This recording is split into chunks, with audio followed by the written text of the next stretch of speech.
이 새벽에 우리에게 주시는 하나님의 말씀은 신약 성경 베드로전서 4장 1절에서 11절까지의 말씀입니다.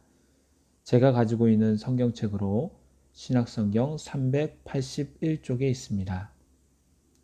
하나님의 말씀을 받들어 읽겠습니다.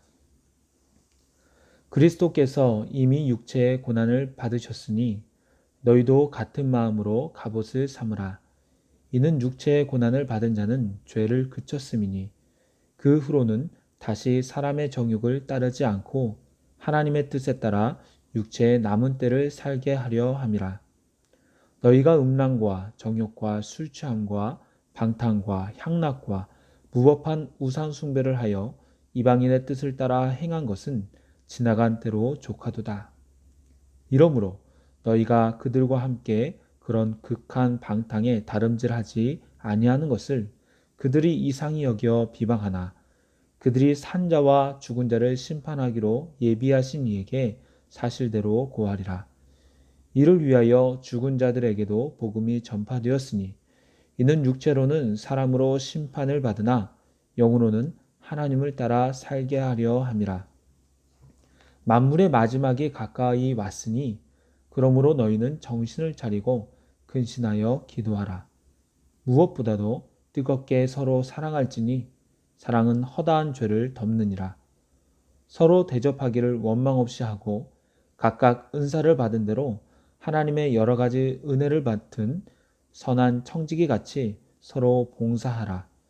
만일 누가 말하려면 하나님의 말씀을 하는 것 같이 하고 누가 봉사하려면 하나님이 공급하시는 힘으로 하는 것 같이 하라.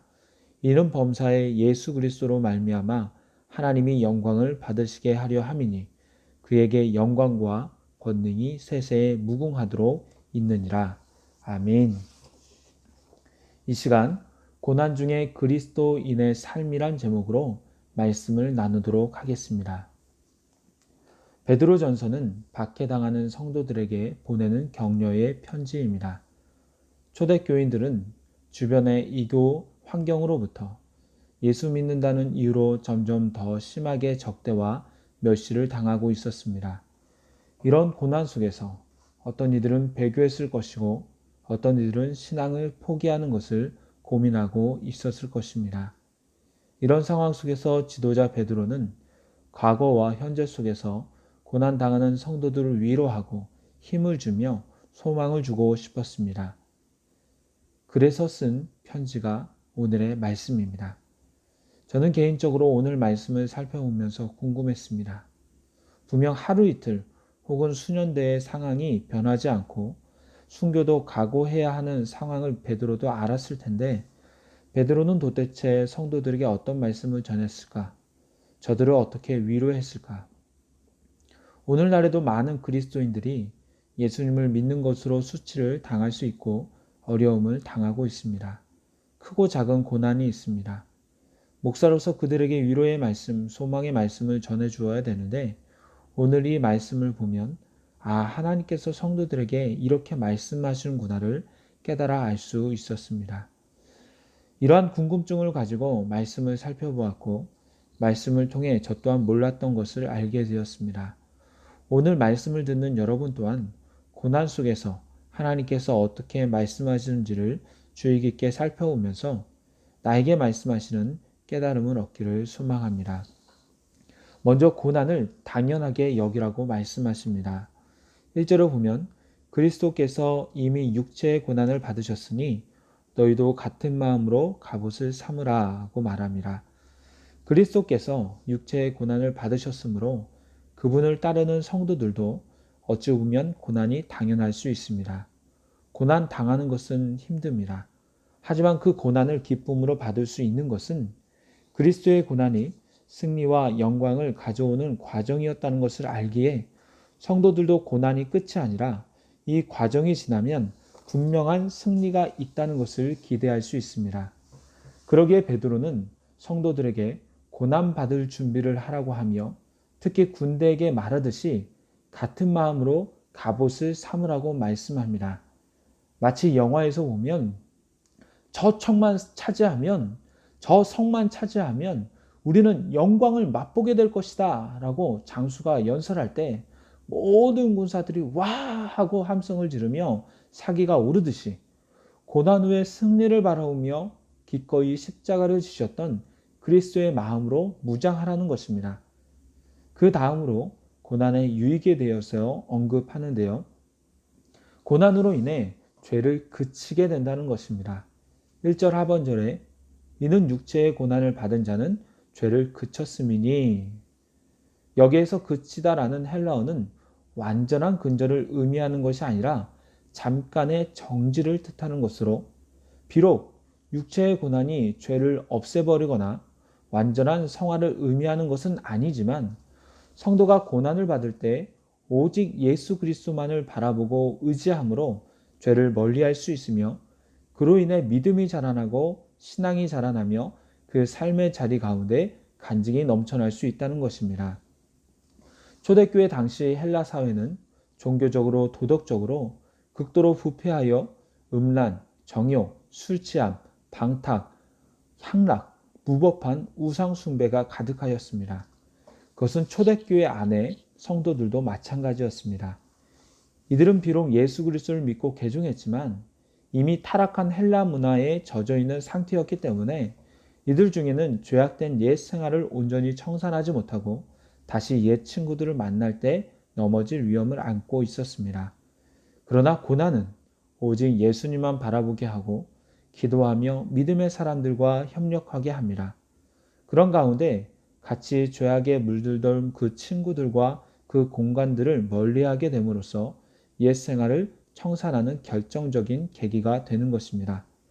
혹 옛 친구들이 바뀌어진 성도들을 보면서 이상하게 생각하고 비방할 수도 있습니다.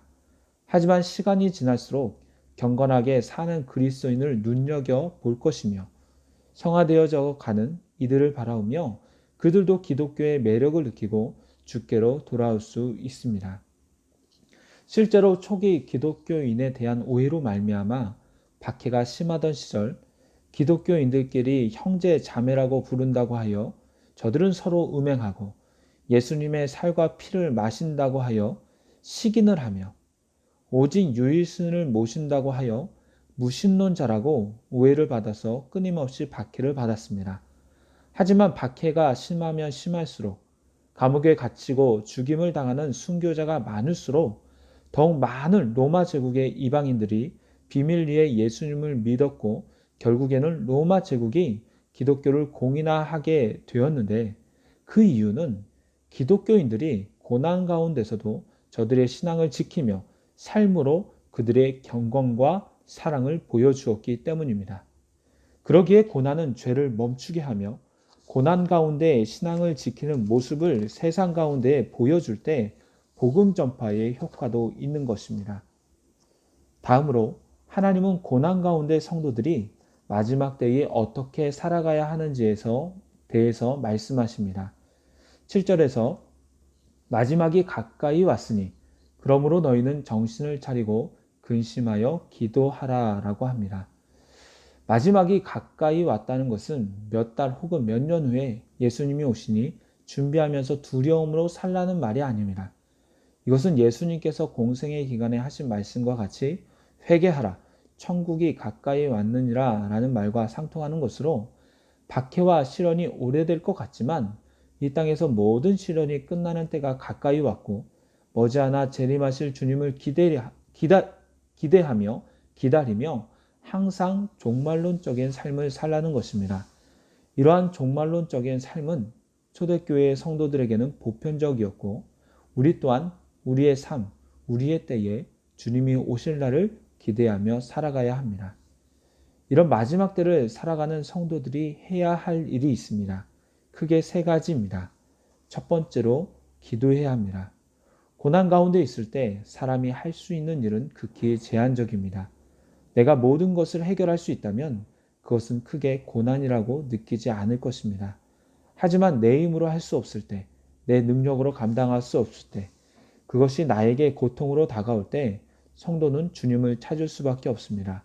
그럴 때 낭망하고 답답해하는 것으로 마치지 말고 정신 차리고 주님을 신뢰하며 기도하라는 것입니다. 두 번째로 뜨겁게 사랑해야 합니다.